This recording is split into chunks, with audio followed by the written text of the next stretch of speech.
Good evening, wanderers of all paths. This is Kyo Kusagani, bringing you a deathless run of Midnight Wanderers on the hardest difficulty in the international version. But unlike every other video of this game, I am playing as Lowe's knife-shanking sidekick, Siva, who gets no respect and plays significantly differently from his older brother.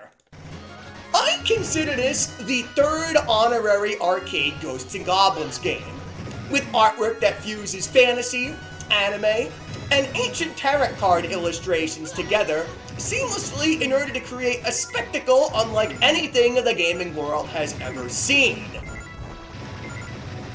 They corrected all of Ghouls and Ghosts' major problems with weapon RNG, and I've learned so much more playing this game through my 2 months of working on this.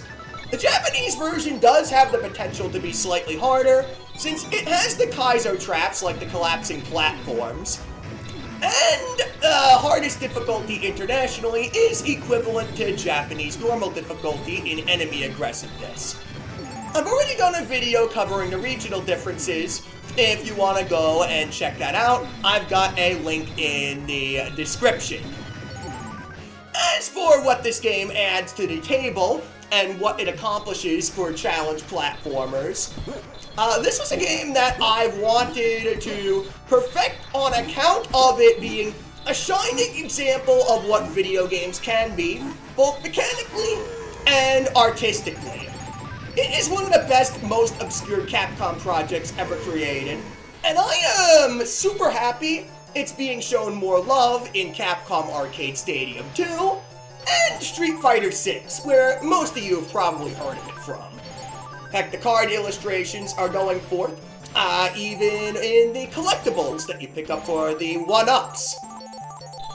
As for the differences between Lowe and Siva, the characters in this game were programmed a lot like Street Fighter 2, where different artists and employees were given responsibility for programming the two characters. Siva is slightly better than Lowe because he has less frames of animation. I am dead serious on that. Lowe's shots are delayed, and the game difficulty was mostly balanced around him. Siva gets to throw his knives out slightly faster because there's less wind-up before he flails his arm forward. This mostly makes playing as Siva easier, with one exception in Stage 2, which we'll talk about in a moment. We've gotta clobber the Predator Rancor first. Oh, and you actually get to take a peek at the technical tricks that go on behind the enormous beasts. Once you cut the Predator's throat loose, you'll actually notice his body disassembles into various different parts, and that gives you a clue as to how this old-school CPS-1 sprites were assembled. The lower half of his body is actually glued onto his head, and they give you the illusion it's one enormous sprite from various smaller ones strewn about together. See, his legs fell apart after his stomach did, so it's actually 3 different sprites thrown together at once. I skipped the cutscenes in this run, seeing as I was eager to get it underway. These weird things are some of the most dangerous enemies in the game, bar none, as they have a nasty tendency to pop out of nowhere. Although the game will try to spawn them to the left and right of you, it's not such a good idea to immediately roll unless you've destroyed one. Roll twice or 3 times and then slow up in case a scorpion worm decides to burrow its way out of the ground. One has to raise various questions about its dietary habits, seeing as it's popping out of the lake down below rather than the dirt. Unless that is a massive wall ground and this is more of a swamp that's not so tainted. Shell Shock over here is ludicrously easy if you've got the right options for it. As for the basic weapons, they are all improvements over the best weapon in Ghouls and Ghosts, which are the knives. The tail shot that I'm using right now allows you to have 4 shots on the screen at once instead of the standard 3. And that's really good for dealing with huge swarms of enemies at once. I primarily swap between the tail shot and the hyper shot. The hyper shot has an extra boomerang attached to the knife when you throw it, and it has more power in general, which is not as noticeable unless you're going up against a boss. But it is super strategic to switch to that when the time calls for it. Switching to that against bosses could mean the difference between life and death at times. So I typically use the hyper shot near the end of the game when you have to slow up and take your time and you're not being swarmed by weaker enemies at once.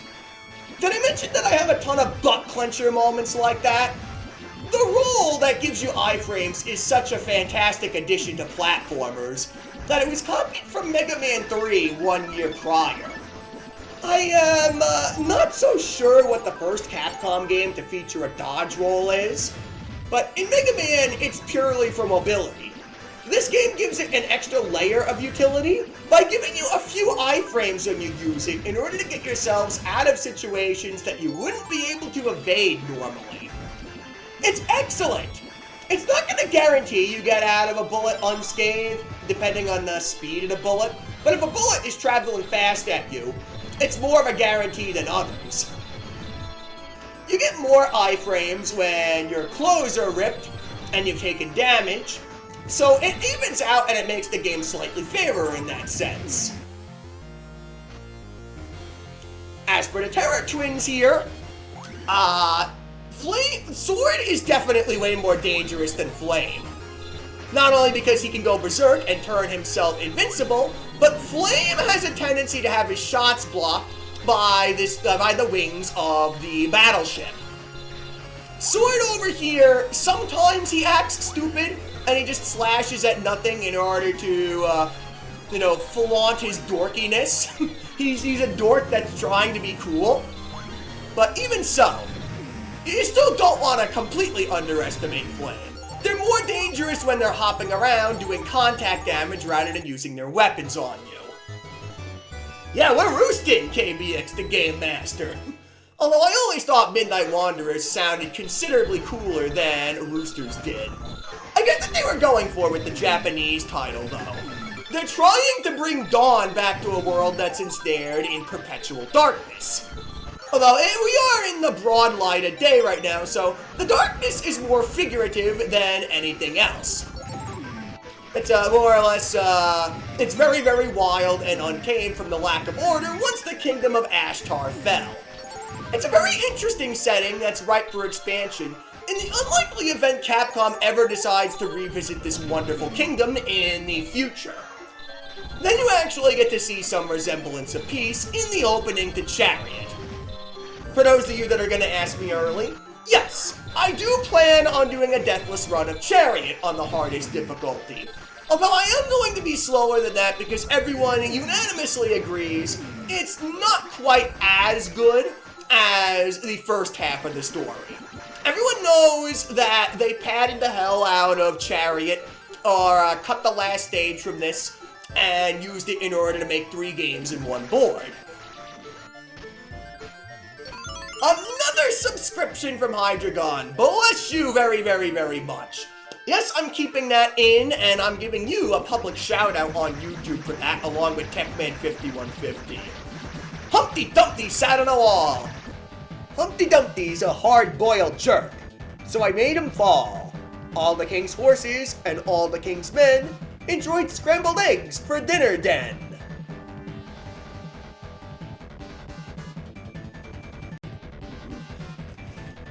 This option is my favorite, by the way. The homing shots allow you to attack while you're sliding. Your attack automatically charges when you don't have the attack button depressed, and that is exceptionally good for running through levels, and it's pivotal in the strategy I use here. The city does not start crumbling until you step on the 5th square from here, and the screen starts shaking violently. I was able to pick up the 1-ups and the cards prior to this by doing a consistent jump, but Even I have my limits in how cool I can be. There's a fine line between coolness and recklessness, and this about covers it. Every time I try to go for that five card, I just die because I get sniped by the turrets from atop. Always make sure you're holding up on the joystick when you're grabbing that ledge, by the way. Here's where I switch over to the hyper shot to kill the boss faster. By the way, this might have been inspired by the Babylon Tower. We have all the Colosseums, and you're always ascending upwards.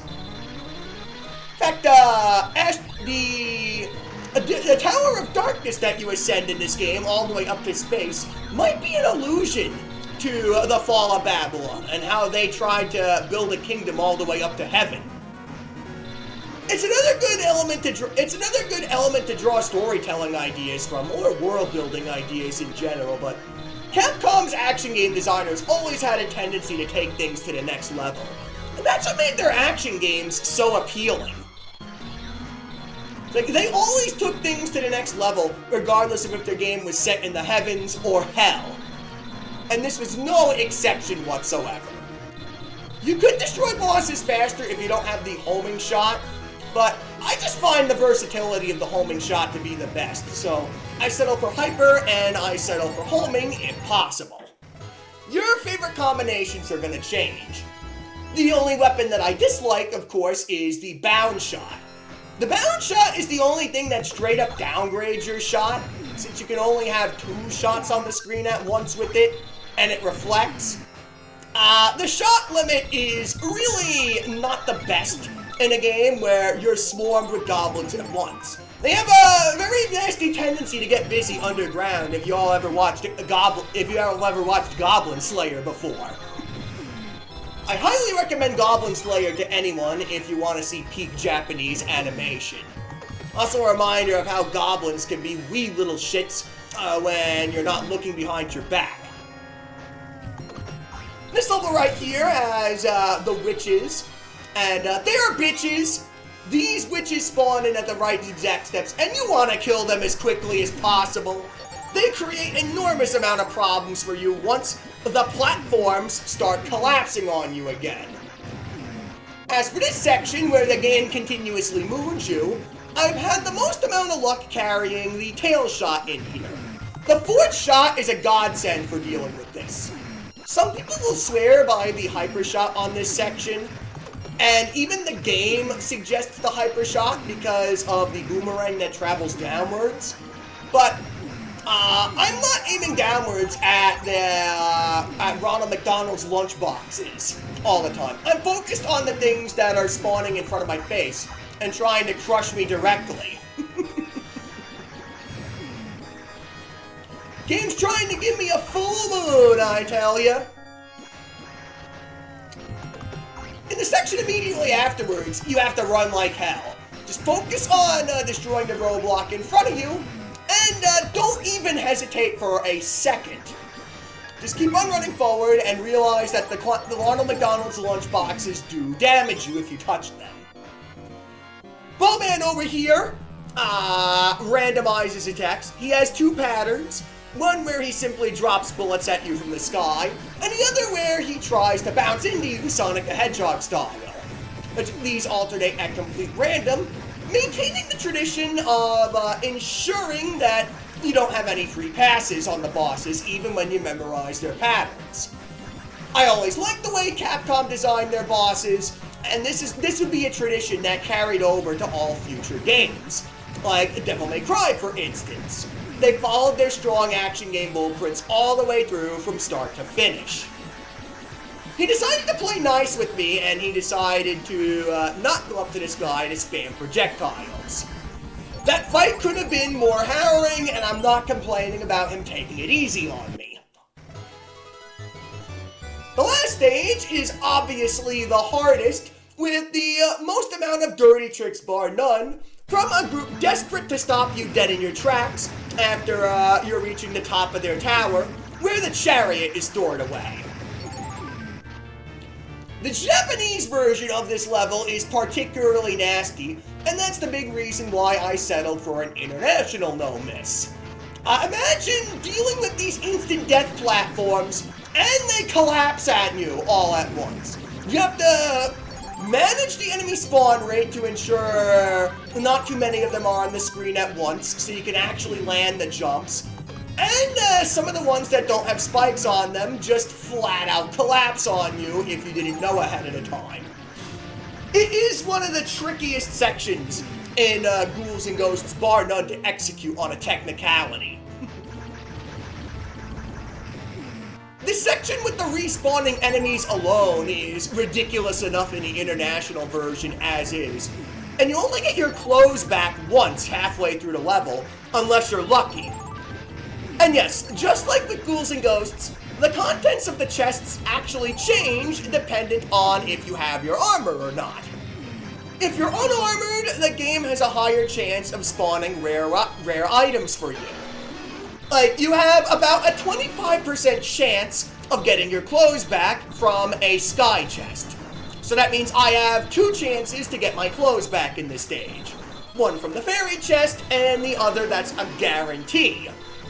I'm mentioning this in my upcoming review as well, but the less random loot in this game is an absolute godsend.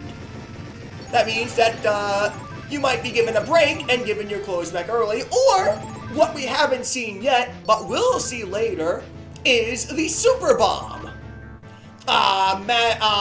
Magical fireworks that explode like Gandalf's festivities, and do double the damage of every other weapon, and have a super wide explosion radius. That can appear if you're clothed, but again, you have a much better chance of it appearing if you're unarmored. I think the Super Bomb has a higher chance of appearing than clothes.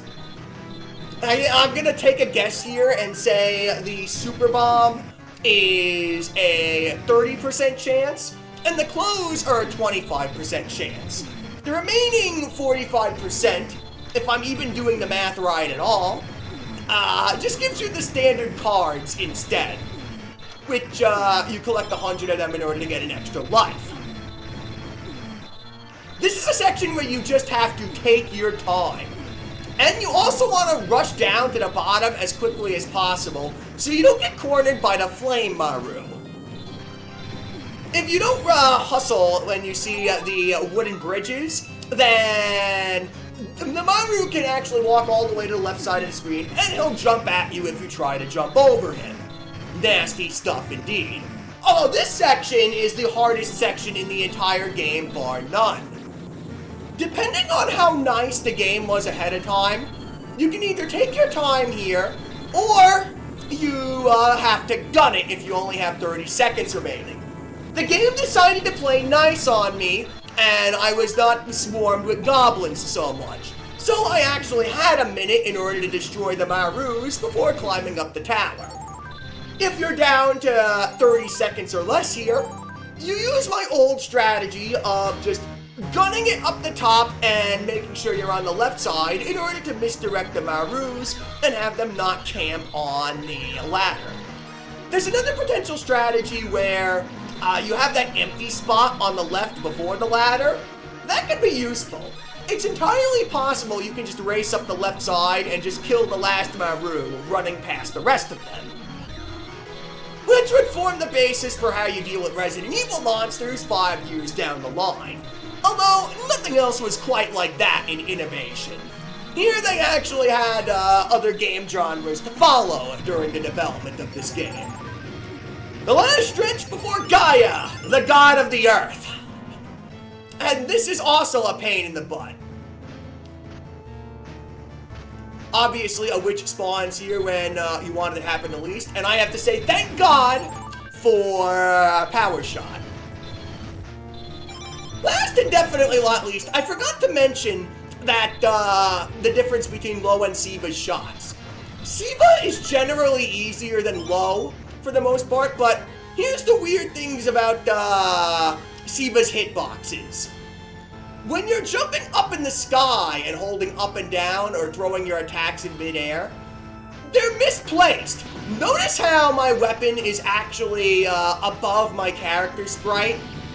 I don't know how that happened, but the weapon that's flung out is shifted a couple of pixels higher than Siva is.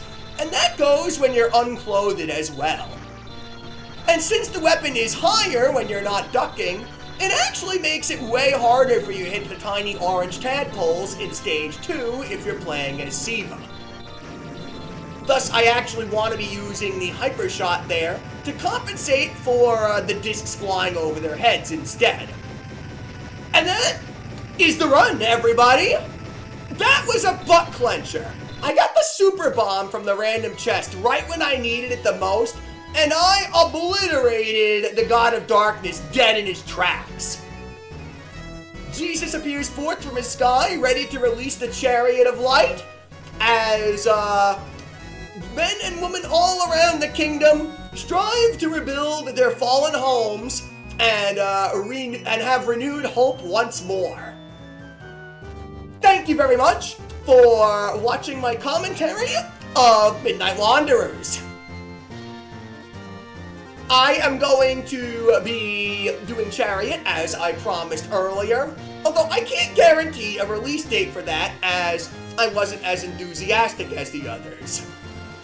Don't Pull, on the other hand, might be something that's worth looking into. I enjoy Don't Pull, and I think it's also a severely underrated game. Strangely, there's no staff roll in the international version of Wonder 3. But whoever was responsible for this masterpiece, know that you have set the golden standard for challenge platformers for an entire year up until Geostorm from Irem would come out and go even more over the top to create the Metal Slug formula. I will see you all next video, and I wish you all peace and long life, everyone.